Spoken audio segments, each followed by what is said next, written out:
you only have 3 or 4 hours, 5 hours sleep a night. Is that right? I can go really hard, and if I feel that I need a little bit of time, I'll just put everything down. I called those a mini retirement last week on an interview and I got absolutely hammered for it. Let's go inside. Have you seen that? What are you thinking? It's a mini retirement, isn't it? Honestly, if you switch off for an afternoon, it's a mini retirement. I was getting top heavy, going in the gym, 97k, going out wrestling with Stoke defenders and so on set. I loved it because I learned in England that I just got to go and smash people. You give Kevin De Bruyne a plan and he's the best player in the world, but you give Eden Hazard chaos, nobody's better than him. You're taking bullets for everyone and fire on everything, and then you just become a pain in the ass.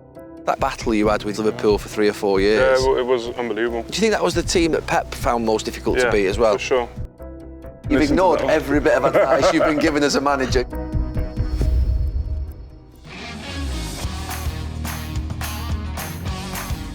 I'm in Burnley to see their manager Vincent Kompany. A legend on the pitch for Manchester City and at international level with Belgium, he's transitioned brilliantly from elite football player into manager and has returned Burnley to the Premier League at the first time of asking.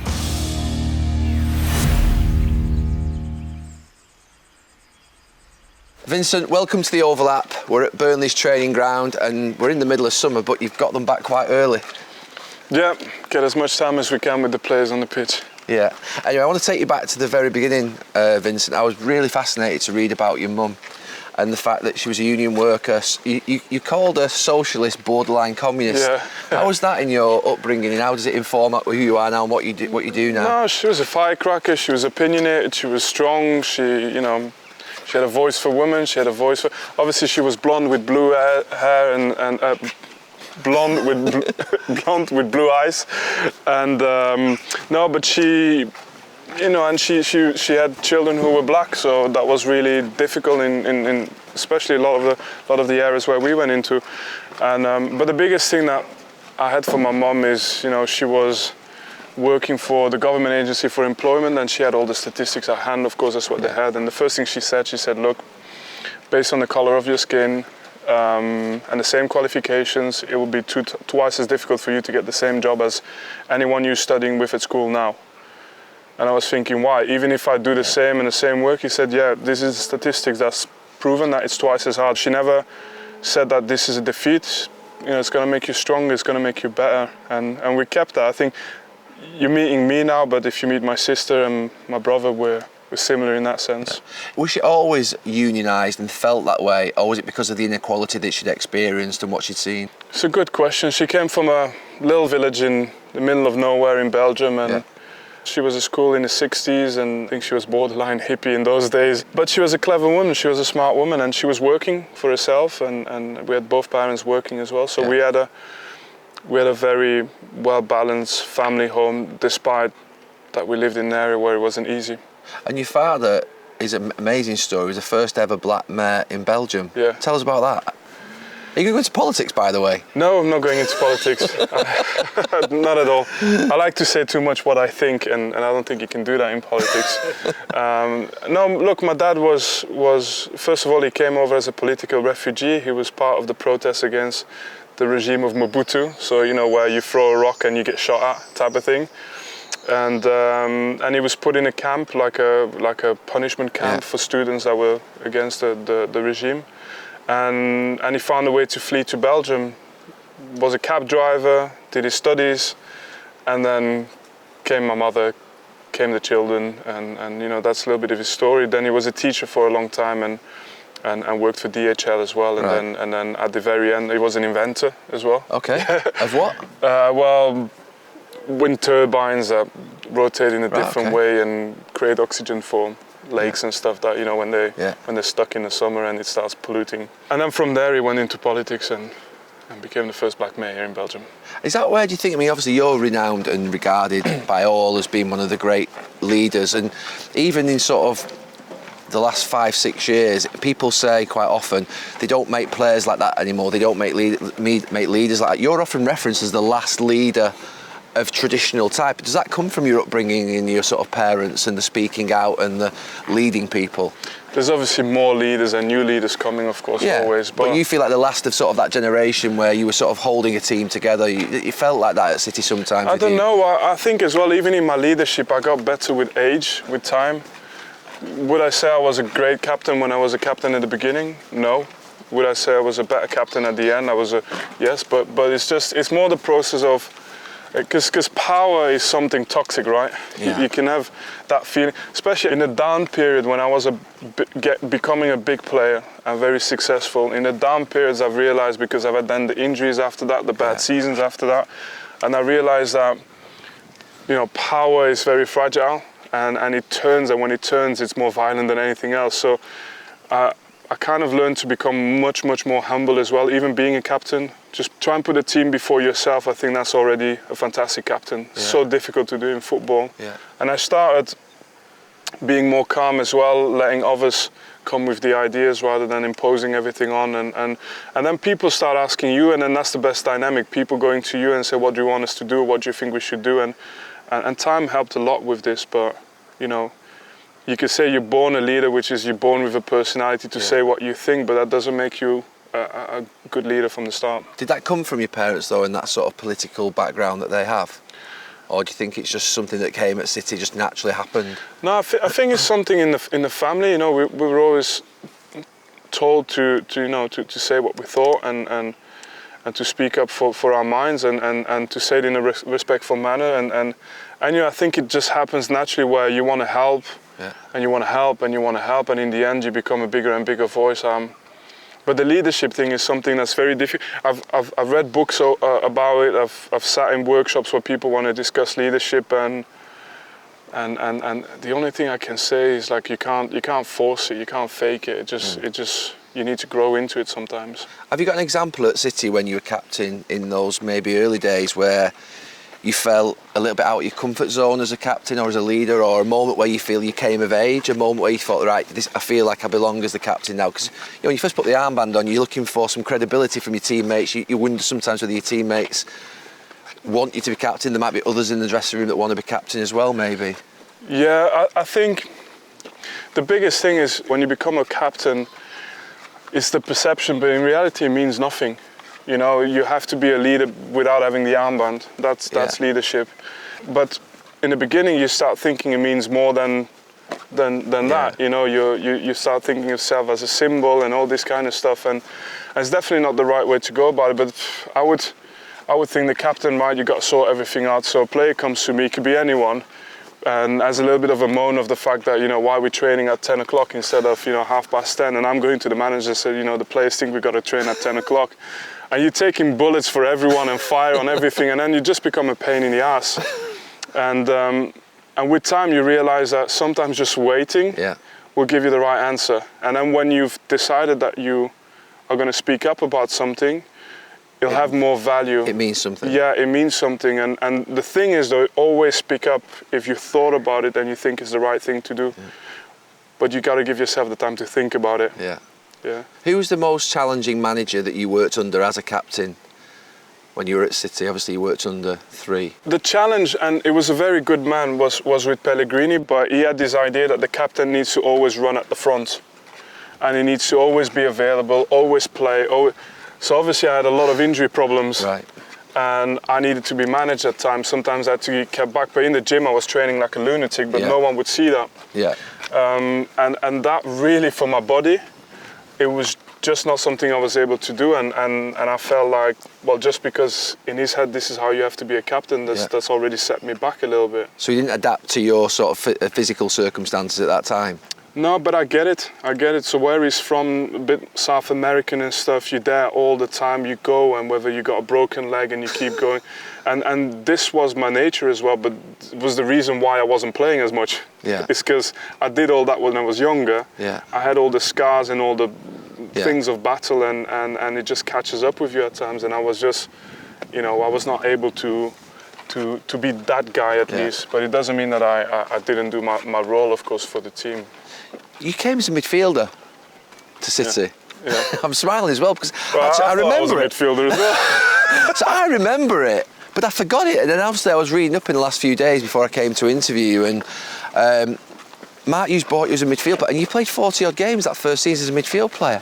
I don't even remember you as a midfield player now. Yeah. Do you think about being a midfield player? No, but do you know what my thing was? Is like I always had a big frustration. It was, as a defender, you're always the guy at the very end who's picking up the ball next to the keeper out of your net and you're bringing it back. That's the only time people see you. Welcome to the club. Exactly, and I had so much more, especially when I was younger. I was actually a ball-playing defender. Yeah. First of the generation type of thing, or from that era at least. But then in midfield, it's never your fault. It's true. It's never your fault in midfield. As a young player, I was like, But then I started loving defending with Mancini, to be honest. Yeah. And so was he the one that converted you and said that you're a centre back? Yeah, because he wanted me as a centre back. We played Anderlecht against Inter Milan in the Championship when I was a kid. Okay. And I played against Adriano and yeah. Obafemi Martins at that time, and they were kind of the two strikers in Europe that were unbelievable. Yeah. And I played really well at 17 years old. And he remembered that. Yeah, and he tried to buy me at the time, and then so he landed at Man City. It was like, you're a centre back. But then I really loved defending under Mancini. Yeah.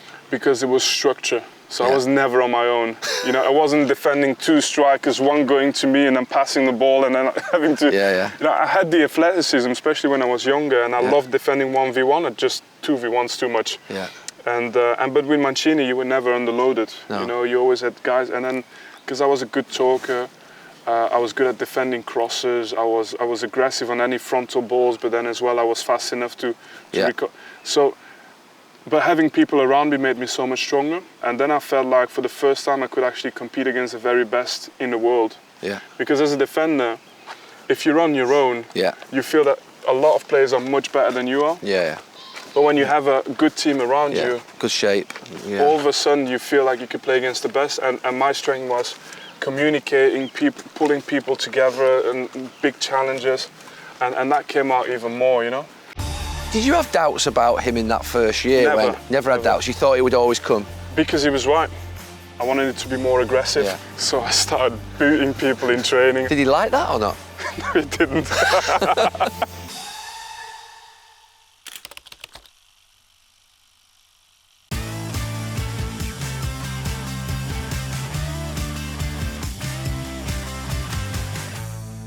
Just looking at your career at City under those four managers, which one do you think you sort of learnt the most from in terms of, obviously Mark Hughes brought you to the club, then you have Mancini, Pellegrini, and then obviously you have Pep. You'd obviously have learnt things from them all, but where was the sort of period where you felt that did the most sort of good for my career? No, Pep, for sure. Pep, for sure, even at the end? Yeah, because I was given almost like a curriculum. I was given What do you mean a curriculum? Just a way to explain football, to talk about the game, to explain positions, to explain tempo of the ball, timing of support, timing of runs, and understanding. In every position or just your position? In every position, and understanding what is the effect of every decision you make on the pitch, every position you take on the pitch. And like I said, it doesn't mean that I'm able to do what he does. It just means that I was able to just progress, to become a better player. My biggest regret is that, you talk about regrets, my biggest regret is that I didn't have Pep when I was 18, 19, 20 years old.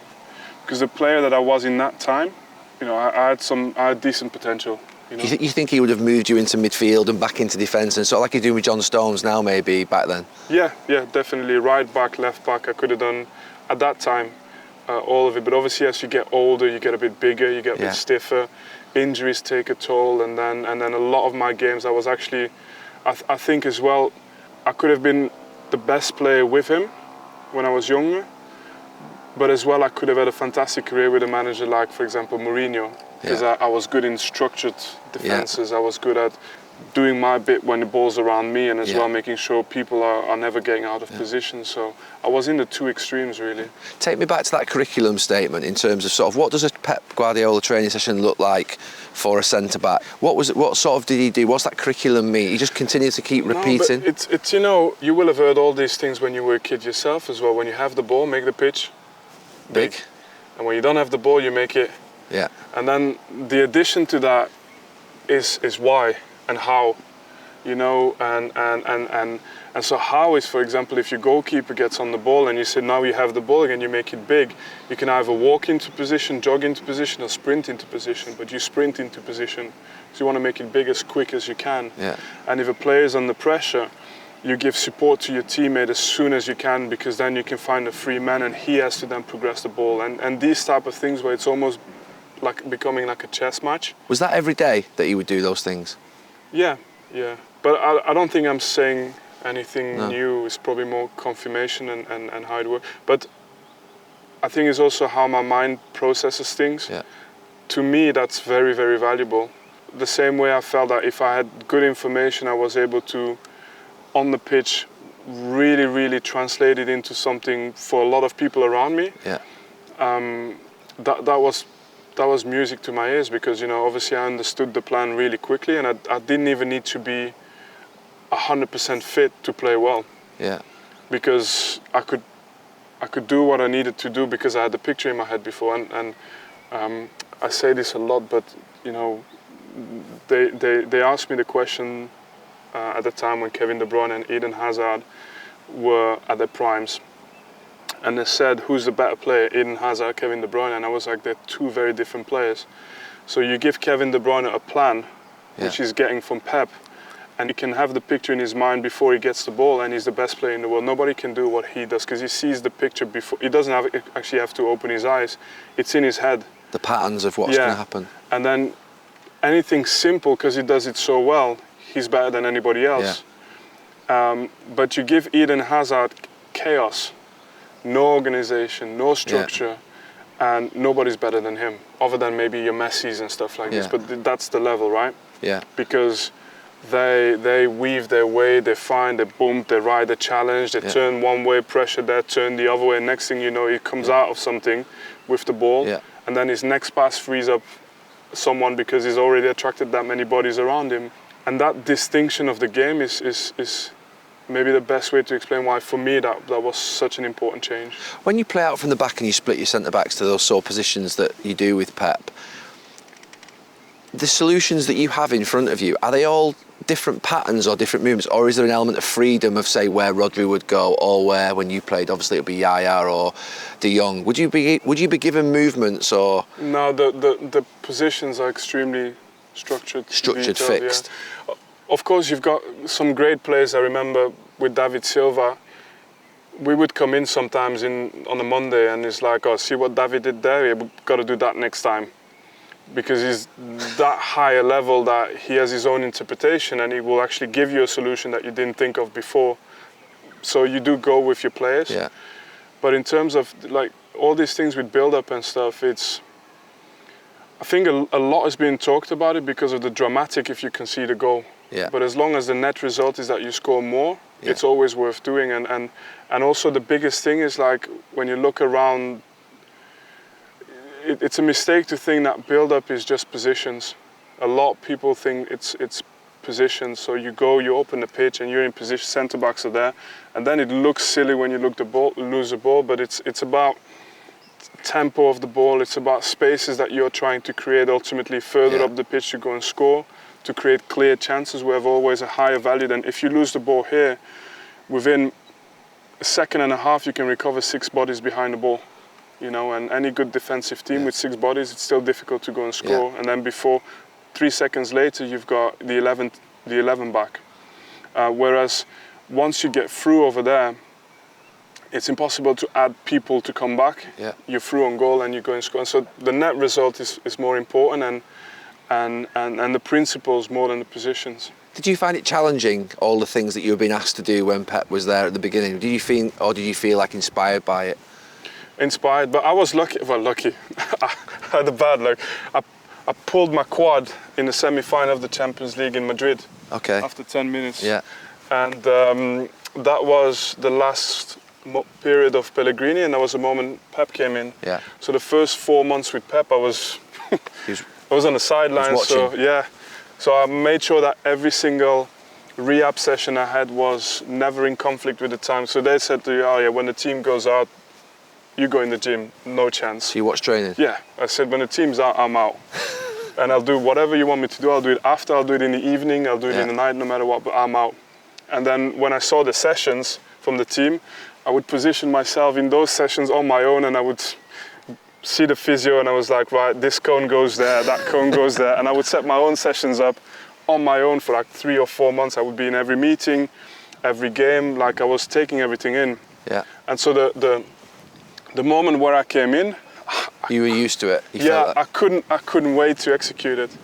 But I remember I scared him a bit because we didn't have the best start necessarily. No, we no. had a very good start, then a bit of a dip. You know how it goes. Yeah, You yeah. start the season, summer months are beautiful, Yeah. and then comes the winter. Yeah. And we had a bit of a dip of form, and I came in at that moment in time, and I felt like I wanted it to be more aggressive. Yeah. So I started booting people in training. I started just to prove, like, I felt like, look, I can play, I can do all that. Did he like that or not? No, he didn't. So that cost me a few months on the touchline for longer. Oh, so he was subbing that first year. I think it was just at the beginning. I think if you look at his teams now and what he's been doing since, there's no way that you can out-muscle City. No chance. Yeah. This team's powerful now. I mean, They're powerful, they've got everything. Yeah. But I think it was his first 6 months in the Premier League, and to be fair, he did the hardest part out of anyone's job. It was to actually go into a country where nobody believed it could be done the way he wanted to do it, and to then look back now at what he's done and achieved. It's unbelievable. But at that moment in time, I just came in and I was like, right, I've studied everything he wants us to do. Let's just spice it up. Did you have doubts about him in that first year? Never. When obviously you didn't win the title in that Never. first year? Never Had doubts. You thought it would always come. Because he was right. He was right. So I had 3 or 4 months where I was just observing, watching. So by the time I go in, I couldn't wait to just be a part of it as well, and actually try and show that I could do it. But I never had doubts because the moments when it worked, you could see that It was different. the other teams weren't ready for it. No. And it was just a matter of time. And I knew as well that he would probably get another transfer window, another summer to strengthen. He was clinical in that first year or so in the transfer window, wasn't he? Yeah, which put the pressure even higher for me to come back stronger, because I was like, it's happening again. I've had 3 or 4 cycles at Man City where, you know, you get a £60 million defender brought onto your position. Here we go again. And you thought you'd done well. Did you think he was actually challenging you in that period? But you know, I want to add one thing. The reason why I believed in what he said as well is, what is unknown is, I did all my academy years at Anderlecht. Yeah. From the age of 6 to the age of 20 when I left the club. And Anderlecht took all of their ideas from the Cruyff philosophy. Yeah. So we played 3-diamond-3 from the youth. We watched tape recorders from Cruyff going to games. This was like us on the bus, 8, 9, 10 years old. We're watching tape recorders from Cruyff going to a game. And I said that to Cruyff's, to Johan Cruyff's wife when I met her, to understand how far the Principles, the philosophy went. How far he went. Like they didn't even. So when I was 17, actually, because as soon as I went into first team football, all of it disappeared. And I never saw it back until Pep came in when I was 30. Yeah. So it just went full circle. But what he was teaching, and that's why it was funny, because I learned in England that I just got to go and smash people. We're good at that. And I loved it. But I loved it. I loved it. I could have played in the championship and had fun. I loved it. You go smash people and this, and I was getting top heavy, going in the gym, 97k, going out wrestling with Stoke defenders and on set. I loved it. But then he came in. I dropped 4 or 5k to get my weight down, get back leaner. And it was everything I knew from before. But obviously, as he saw me the first time, he saw the images of me smashing people. Yeah. So I don't think he liked it. I don't think he knew that I could do it. So you questioned whether you had the technical ability. He said to me once as well, he said, Vinny, I came in and I thought, and then I can see the tempo of your passes and you break the lines and you know, you can whip the ball. And I was like, yeah, well, what do you think I'd be doing when I was a kid? They told me to give it up when I got in the first team. They said defenders should just defend. Yeah. And defenders should never take risks, clear the ball. Yeah. And so I never had to do it for 13 years, and I thought that this is how you are a good defender. Yeah. Game is finished, it's just a high five to each other and they walk off. I hated that. you only have 3 or 4 hours, 5 hours sleep a night. Is that right?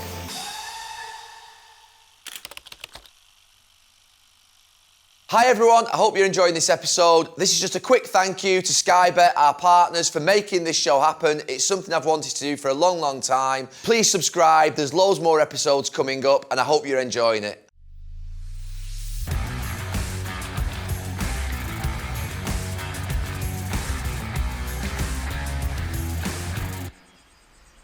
Going back to that battle you had with Jurgen Klopp's Liverpool for 3 or 4 years. Yeah, it was unbelievable. I mean, it was the standards. One year you were going like this and you were both winning towards the end. Do you think that was the team that you found most difficult to play? Do you think it was the team that Pep found most difficult to beat as well? For sure. The biggest thing they had, the closest that I've seen in terms of what they were, was their relentlessness. And that made them nearly just as great as the City team in that time. But just the difference is we probably just edged it most of the time. When did you think, because you were getting nearer to Manchester United, you were still just not quite there. When was the moment that you thought, we've got them? We went to Old Trafford. We didn't play well. I think we lost 1-0 or 2-0, but it was a dull game. Yeah. We were, like, my first experience of going to Old Trafford, you got, I think it was Tevez, Ronaldo, Giggs, Wayne Rooney. Yeah. And Evra's just going woof, woof, woof, and you know, and it's literally, game is finished, it's just a high five to each other and they walk off. It was an easy game. Yeah. I hated that because then my head was going. But 2 years later, to see them just get like a dull game and they're not really getting anything, and we were not really scared, and we were just like, I knew one more transfer window and we got them. You got them? Yeah, I knew it was coming. Yeah. Did you ever think Manchester United would get so bad, or that you just thought City? I mean, City on and off the pitch, they're a machine, aren't they? Yeah, but things happen at the same. Everything happened in the right moment, because Sir Alex Ferguson retired, and for us it was a big one to win it when Sir Alex was still a manager. But to be quite frank, it was absolutely normal that United would. You can't have a manager for that long, that successful, and there's no transition period. No. So United used to be the machine. Yeah. And we just got the years at the right time to actually become that level with now a manager who's obviously one of the best of his generation. In terms of off the pitch at City, what was your view of how they do things? How have you brought that in here to Burnley? How have you brought the sort of the quality of the recruitment through the club, the academy, everything that's happened in the last 7 or 8 years? I tried to separate things. You know. So you stayed to the football side? No, this is Burnley and this was Man City. Yeah. You know, I try to separate things completely. I'll talk to you about my experiences as a player because I've been a player for 11 years, but the thing that I experienced when I was at Man City is that it was a very calm club. Yeah. Despite all the craziness around it, I knew that I wasn't going to get politically maneuvered out of something. Yeah. If someone was better than me, he was going to play instead of me. So it was not a friendship thing, but it was not, people wanted you to do well as well. Yeah. And it was a calm club where you just had to be the best. If you're not the best, someone else replaces you. Yeah. And that lived there a lot, to the extent of what they are today. And when I'm here, I draw on my experiences, but I'm who I need to be for what I think this place needs. Players that I played with have struggled to separate their expectation as a player with their expectation, obviously, as a manager. And obviously, you're at Burnley now. You've played in a world-class team at City under Pep Guardiola.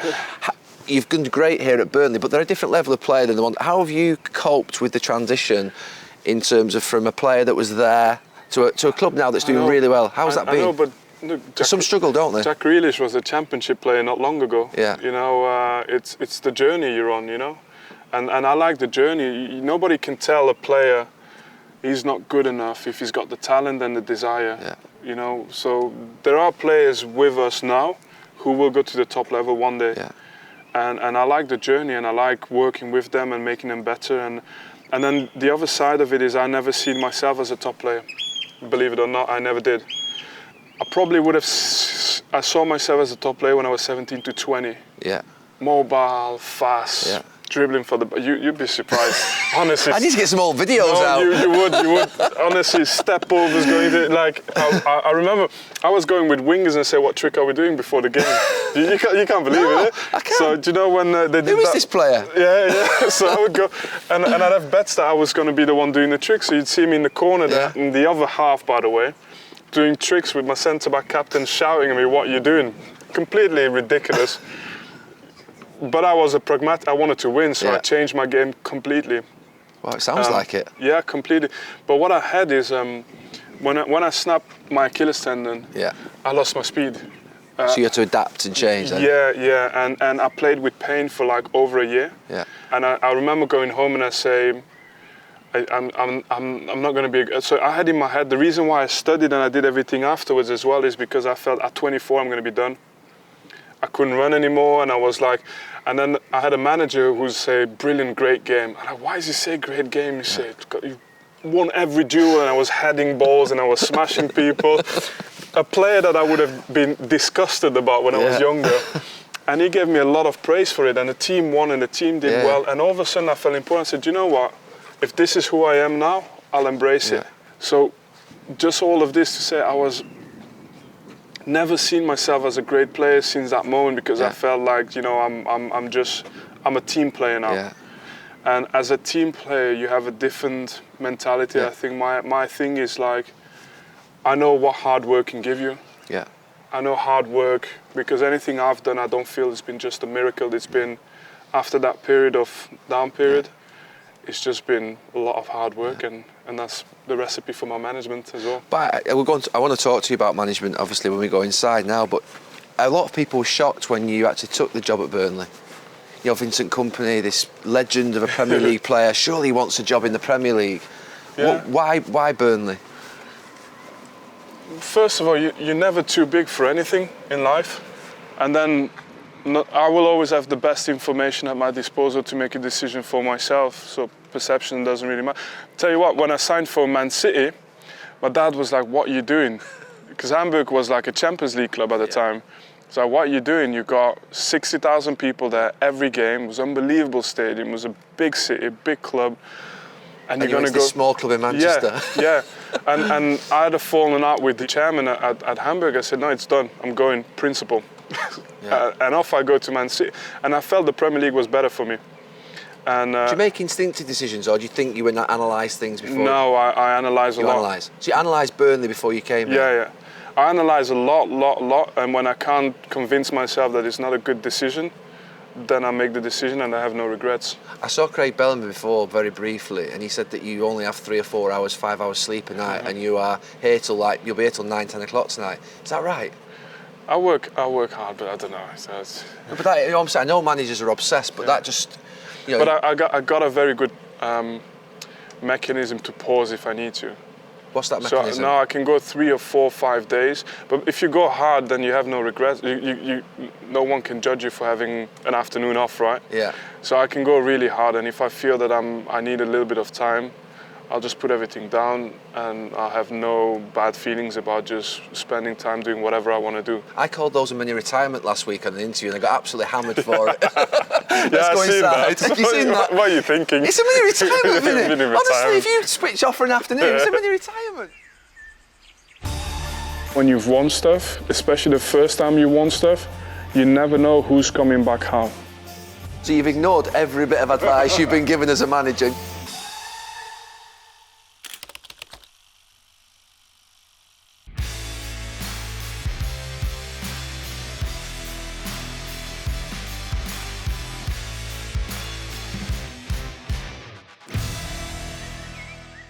Vincent, what sort of manager would you describe yourself as? Hard working, keep it simple. I don't want to start style and this and that, because then it's like getting debates about religion, right? Hard working. You obviously believe in a philosophy of possession football and keeping the ball. Yeah, but I don't have possession because my thing is like, let's go and have possession. It's like, I have possession because I think we can do something when we have the ball. Yeah. You know, but we were the highest pressing team in the league.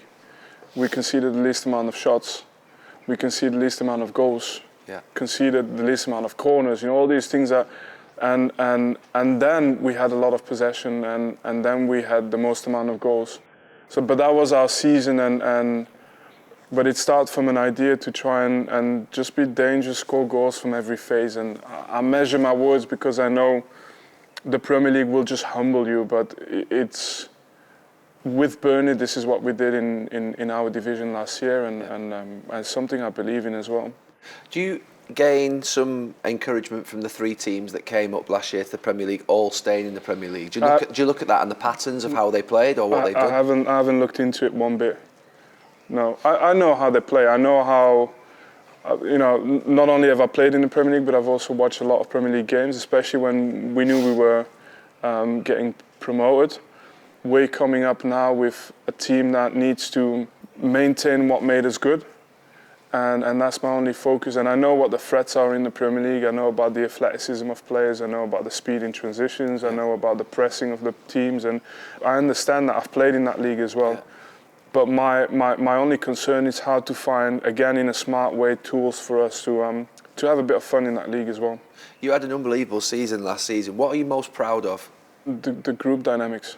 I think we got smashed, absolutely smashed in every pre-season game we played. But the way I kind of wanted to take them on that journey is a journey of progression. This is where we are today. And if I tell you today that everybody can get better if you work hard, would you agree with my statement or not? And everybody says they agree. So, okay, that consistency, now I'm going to push you on doing that.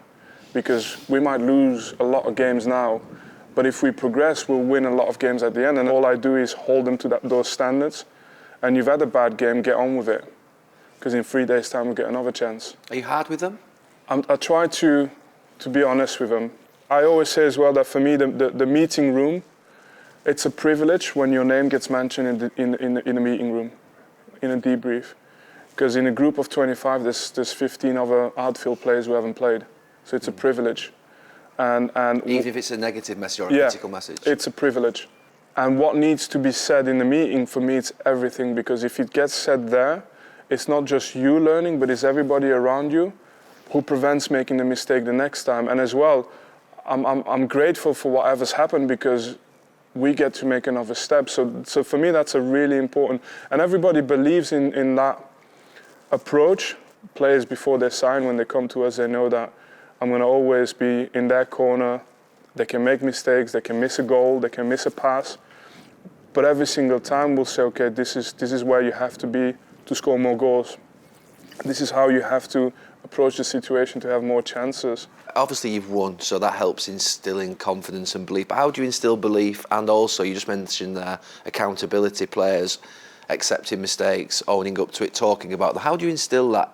The perception is I won because I've been in England now, but I was in Belgium before, obviously managing Anderlecht, which is a club similar probably to what United was going through. Big club. Yeah. Just not achieving, and for many reasons. It's like put Chelsea and Man United combined, and that's what was happening there. Yeah. And you land in the middle of all this, and you have to kind of make sense to it for the group to keep going. And I've got to be honest, even in those moments, I've never had the feeling that you don't get what you need from the group if you give them a way to progress. And once you get over that, and you will get over that hurdle, and once you get over it, if you're consistent, they'll never not believe in you anymore. Have you had to be hard on a player in the last few years in management and say, no, they're not for me, and move them out? Is there a moment where you thought, I don't want you to name a player? It's part of managing. Yeah. You know, it's not something hard, it's not something easy, it's just part of the job. Yeah. You're going to get asked a lot, what's the ambition for Burnley next season? You are, when you get to this pre-season. What's the answer going to be to that question that you're going to get asked consistently? I think, realistically, we're not going to get 100 points again next year. Realistically. I hope you do, because it'll be some season. I'll become a Burnley fan for the season. So realistically, that means, if you agree with the statement, then that means that we will have to review our ambitions a little bit as to what they were in the Championship. But I hate putting a ceiling on something. I'll proudly say, if we're not relegated, like, this was a great season. Proudly say. But at the start of the season, you won't get me saying that this is the goal. I just can't physically express it. Yeah. I just can't. It's not in you, is it? You're used to winning, aren't you? Yeah, and I don't mind not winning if I'm feeling that I'm getting better, because it's just a matter of time then. Yeah. You know, you got people who are relentless, just chip away in it, and you just keep coming. And eventually, how many people have you seen off like this in your career? You know, well, I've been the same at times, but you know, people have highs and they get really happy and they drop the standards, and you chip away. Yeah. And people get lows and they get really sad and they drop their standards, and you carry on, and eventually you catch people up. Yeah. As long as I'm feeling I'm doing that, I don't mind where I end up, because I know that the next year will be better. That's what excites me. The next question you're going to get asked most is, how much money will you spend and how many players do you feel you need to bring in? You want to be loyal and have consistency, but you obviously need to as well make sure the team improves. How are you going to manage that balance over the season? Because you mentioned at City when Khaldoon came in and Mansour, you just wanted to stay on the train and on the bus, but now Burnley have gone into the Premier League. Some of those players will be thinking the same. No, it's my culture. I said it to the players on day one in the Championship. I said it to the players when I was in Anderlecht. You are always competing with every player in the world that's affordable to Burnley Football Club. So if our budget is a given number, 10 million for a player, every player that's worth 10 million in the world, you have to be better than that player. And the best that's affordable to us. And of course you take into account character, team cohesion, services to the club. Definitely, I really, really respect that. But I don't want anybody to get comfortable. And you know, when you've won stuff, you know that especially the first time you won stuff, you never know who's coming back how. The first time you've won something. And I want to have an open mind for that. So I'm also willing to just see who I'm getting back, see how many are ready to make that step into the Premier League. Because it's more, we're not going to go and get someone out there in the market just because he's a little bit better now. If we have a player that we think can still progress, then we'll always go for the potential of that player. Yeah. But if we have a player that doesn't want to progress, then it's not a hard or a difficult decision. It's just something we kind of agreed upon before they came to the club, so it's fair. What's the best piece of advice you've been given as a manager? God, I've been given so much advice. Goes in both ways. In here and out there. Oh God. Is the one that stuck? You can't have small centre backs in the Championship. That was Carragher about Lisandro Martinez. I didn't listen. Yeah, but I had it in the Championship as well. Didn't listen to that one. Striker can't drop between the lines. Didn't listen to that one. Fullbacks can't go and play in midfield. So you've ignored every bit of advice you've been given as a manager. I'm very selective. I think I listen to any advice from anyone. I really do. But you've just got to have done more thinking about it than I have. But I listen to everything. Okay, I'll give you one. And I tested it very early doors. Burned my fingers, and went back. Do what you believe in. Do not even deviate one bit to something you don't believe in. Just play it, sense it.